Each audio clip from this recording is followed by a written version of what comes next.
இன்றைக்கி நாம் செய்ய போகிற டிஷ் வந்து நவதானிய கொழுக்கட்டை. அதுக்கு நவதானியம் க்ளீன் பண்ணி அரைச்சி பவுடராக்கி வச்சுருக்கோம். இதில் வெல்லம் எடுத்து வெல்லத்தை நாம் பாகா காய்ச்சிக்கலாம். இப்போது இந்த வெல்லத்தில் கொஞ்சம் தண்ணி விட்டு இதை நாம் வெல்லம் கரையிற அளவுக்கு இதை நாம் கொதிக்க வச்சு எடுத்துக்கலாம். இது பாகுப்பதம் வர வேண்டாம். கரைச்சி வச்ச வெல்லத்தை நாம் இந்த மாவோடு சேர்த்துக்கலாம். இந்த மாவை இப்போ நல்லா பிசைஞ்சு எடுத்துக்கலாம்.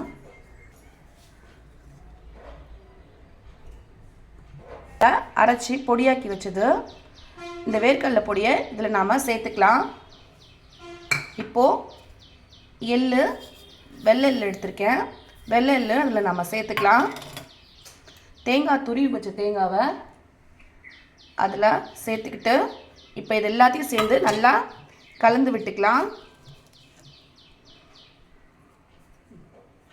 அப்புறம் இதில் கொஞ்சம் நெய் சேர்த்துக்கலாம். ஒரு 2-3 ஸ்பூன் நெய் சேர்த்து நாம் இதையும் சேர்த்து பிசைஞ்சுப்போம்.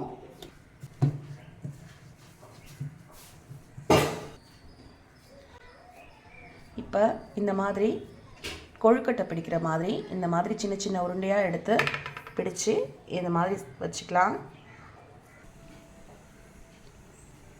ஒரு இட்லி குண்டான் இல்லை ஸ்டீமரில் நாம் இது எல்லாத்தையுமே வேக வச்சு எடுத்துக்கலாம். இப்போது இதை நல்லா மூடி வச்சு ஒரு 15 மினிட்ஸ் வந்து இது நல்லா வேகட்டும். இப்போது இந்த கொழுக்கட்டை ரெடி ஆகிடுச்சு. இதை நாம் எடுத்துடலாம்.